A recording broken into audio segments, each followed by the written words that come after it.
சேனலுக்கும் உங்கள் அன்போடு வரவேற்கு. இன்றைக்கி சூப்பரான ப்ரோட்டீன் மாங்காய் ஊறுகாய் தான் பார்க்க போகிறேன். ஆவக்காய் ஊறுகாய் தான், தாளிக்க வேண்டாம்.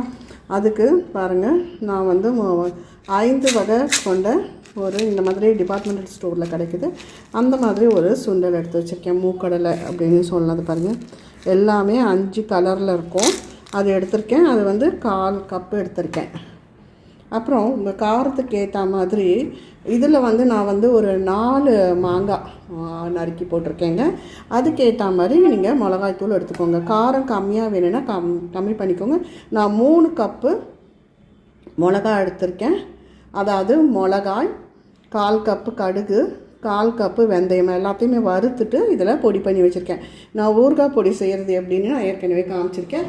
அதுக்கப்புறம் இதில் தூவுறதுக்கு வெந்தயம், அப்புறம் முழுசாக போடுறதுக்கு மிளகாய். இதில் வெறும் தாளிக்க எதுவுமே வேண்டாங்க. நான் அந்த ப்ராசஸ் ஏற்கனவே நான் ஒன்று செஞ்சு காமிச்சிருக்கேன்.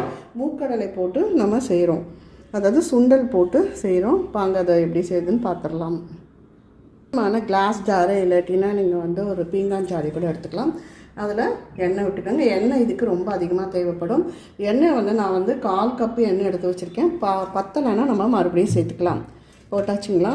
இப்போ பார்த்தீங்கன்னா வெந்தயம் கொஞ்சம் அப்படியே தூவி விடுறேன். அதுக்கப்புறம் பார்த்தீங்கன்னா ஒரு மிளகா காம்போட இப்படி போட்டுருங்க. அதுக்கப்புறம் கொஞ்சமாக இந்த சுண்டல், அதாவது இந்த மூக்கடலை சுண்டல் இருக்குது இல்லையா, அதை அப்படியே ஸ்ப்ரெட் பண்ணி விட்டுருங்க. அதுக்கப்புறம் பார்த்தீங்கன்னா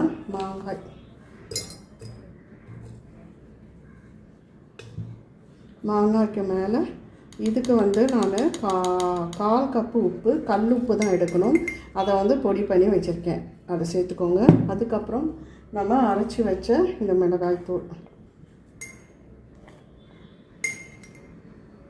இப்போ அஸ்யூஷுவல் அப்படியே நம்ம வந்து எப்பவும் பண்ணுற மாதிரி மூக்கடலை, அதாவது சுண்டல்னு சொல்லலாம், மூக்கடலை சொல்லலாம், வெந்தயம், ஒத்த மிளகா, அப்புறம் கொஞ்சம் உப்பு.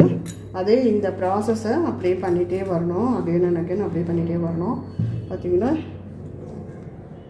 இப்போது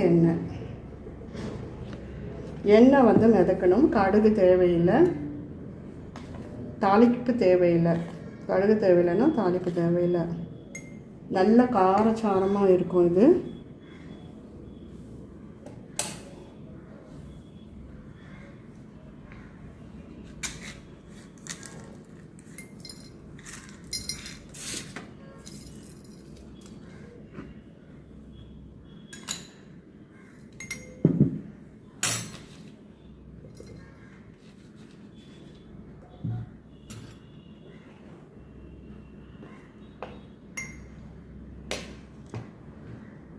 இப்படியே ஒரு வெள்ளை துணி போட்டு நீங்கள் மூடி வச்சிட்டிங்கன்னா போதும்.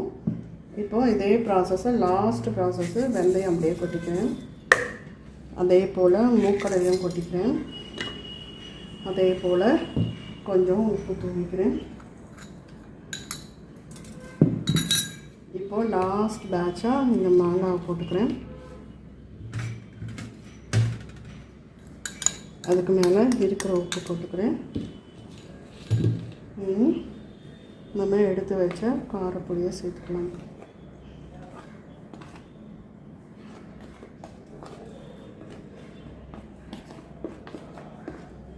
இதில் நான் என்ன பண்ணியிருக்கேன்னா, கொஞ்சம் வந்து நல்ல நைஸ் பவுடராகவும் கொஞ்சம் திப்பாக அரைச்சிருக்கேன்.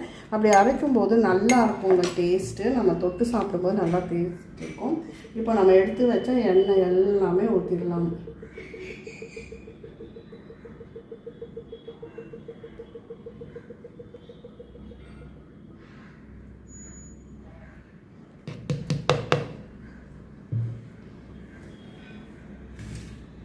அவ்வளோதான், சூப்பராக ஆந்திரா ஸ்பெஷல் மூக்கடலை மாங்காய் ஊறுகாய் ரெடி ஆகிடுது. இங்கே பாருங்கள் எப்படி லைன் பை லைனாக பாருங்கள். அப்படியே இது ஊறி சுருங்கிடும். வெயிலில் காய வைக்க வேண்டாம், நிழலாட வச்சிங்கன்னா போதும். அது எல்லாமே சுருங்கி மேலே வந்து எண்ணெய் மிதக்கும். ஒரு 3 days or 2 days பார்த்துட்டு அதுக்கப்புறம் லைட்டாக குலுக்கி வைங்க. அவ்வளோதாங்க. இந்த ஊறுகாய் 6 மாதம் வரைக்கும் கெடாது. வேணுங்கிறத மட்டும் எடுத்து வச்சுட்டு மறுபடியும் நம்ம வெள்ளை துணி போட்டு கட்டிடலாம். இப்போ எதையுமே குளுக்க வேண்டாங்க. பேசாமல் நீங்கள் பாருங்கள், இங்கே எண்ணெய் எவ்வளோ இருக்குன்ட்டு பாருங்கள். கீழே உங்களுக்கு பார்த்தாவே தெரியும். இப்போ நம்ம வந்து இதை வந்து ஒரு அழகான ஒரு வெள்ளை துணியில், சுத்தமான தூய்மையான ஒரு வெள்ளை துணியை போட்டு கட்டிட்டு இப்படி வந்து ரப்பர் பேண்ட் போட்டு வச்சு மூளையாக வச்சுடுங்க. அதுக்கப்புறம் நம்ம ஒரு 2 நாள் கழித்து லைட்டாக குலுக்கி விட்டு எடுத்துக்கலாம். அப்புறம் பார்த்திங்கன்னா உங்களுக்கு மாங்காய், அதாவது சுண்டல் மாங்காய் ஊறுகாய், மூக்கடலை சுண்டல் மாங்காய் ஊறுகாய் ரெடி ஆகிடும். அவக்காய் ஊறுகாய், ஆந்திரா ஸ்பெஷல் ஊறுகாய் ரெடி ஆகிடும். கண்டிப்பாக இந்த வீடியோ பிடிச்சிருந்தால் லைக் பண்ணுங்கள், ஷேர் பண்ணுங்கள், சப்ஸ்கிரைப் பண்ணுங்கள், கமெண்ட் பண்ணுங்கள். நன்றி, வணக்கம்.